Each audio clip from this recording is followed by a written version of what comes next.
O Ministério da Saúde recomendou o uso de cloroquina para todos os pacientes com sintomas leves, mas a Organização Mundial de Saúde, a OMS, suspendeu os testes clínicos porque um novo estudo indica que aumenta os riscos de morte.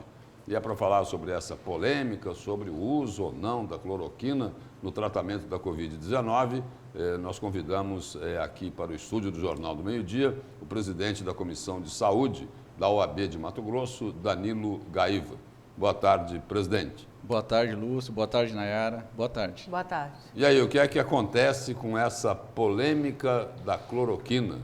Uns receitam, outros não receitam. E aí, como fica, presidente? Então, Lúcio, o importante é olhar o uso da cloroquina de forma técnica.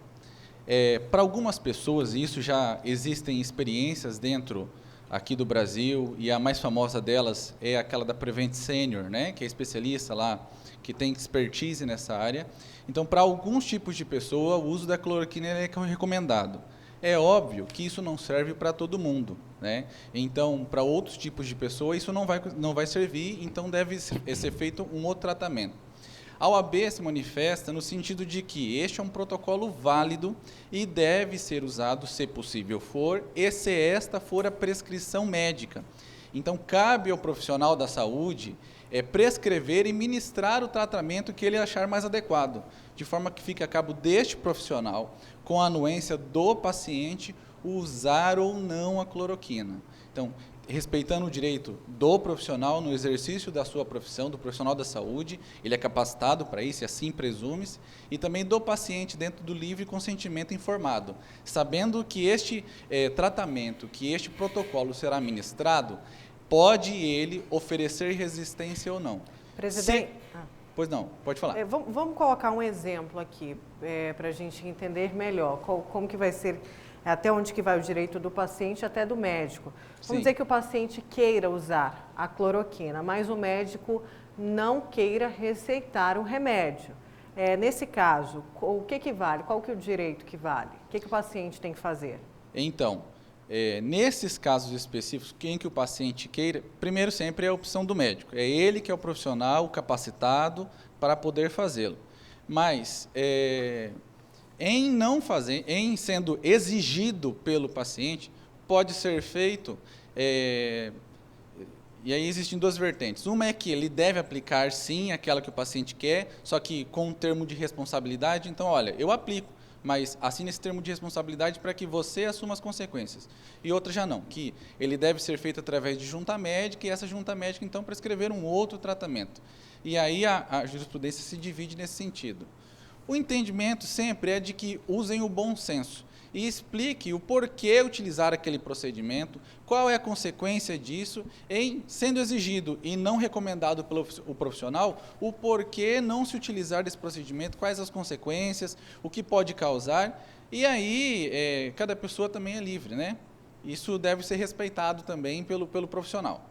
E o debate que também se instalou é o seguinte, né, de que a cloroquina, primeiro, ela era usada para os casos mais graves da Covid-19. E aí, nesse protocolo, a recomendação é para que se use a cloroquina nos casos mais leves, no início da doença. Isso, é uma outra polêmica. É polêmico, é sempre polêmico, né? O que não se pode fazer, Lúcio, é utilizar deste protocolo científico para ganho de capital político. Então, utilizar a ciência a favor do bem. Se é um protocolo válido, se é possível, por que não utilizar? Se não causa um risco de morte, se isso não vai haver uma complicação maior, e se há casos de melhora, o profissional ele vai avaliar caso a caso e, se possível for, se preciso for, ele vai receitar. Agora, presidente, nós podemos, como o senhor colocou aí, o senhor utilizou a expressão protocolo científico. Isso. Nós podemos utilizar esse termo científico nesse protocolo, porque a opinião da ciência não é bem essa que foi colocada no protocolo, não é isso? Isso, exato. Existe ainda uma discussão em torno dos efeitos, sobre os efeitos colaterais, sobre o efeito ou não, sobre a diminuição de risco-morte. Mas ele é algo, o Covid é algo novo, né? A humanidade foi surpreendida aí por essa doença e todos nós estamos aí. O que não pode ficar é as pessoas sem um resultado. Já foi testado e foi, de certa forma, em algumas pessoas, o resultado foi positivo, né? Então, ainda não há estudos aprofundados, não há unanimidade dentro da ciência médica sobre essa utilização. Então, deverá ser avaliado caso a caso e a situação de cada paciente, o que o profissional médico, com certeza, tem a competência para fazê-lo.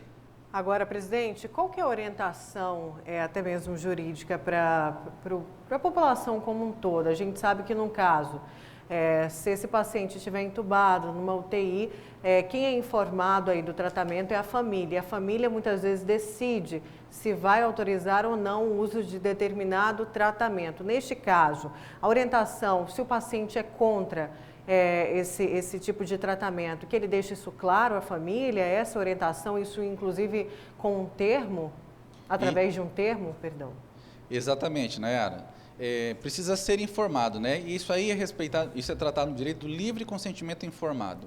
Então, o paciente ou o responsável por ele, em caso de impossibilidade dele responder, deve ser informado sobre o tipo de tratamento que é empregado ali. E se houver alguma resistência de alguma forma, a família deve comunicar isto ao profissional para que ele utilize, então, um procedimento alternativo, um protocolo alternativo. A gente precisa deixar claro, né, que nós estamos aqui em Mato Grosso, eu vi agora os números, estava assistindo ali, 499 pessoas que foram curadas. E aí a pergunta, quantos delas usaram cloroquina? Pode ser um protocolo válido? Sim, mas não pode ser obrigatório.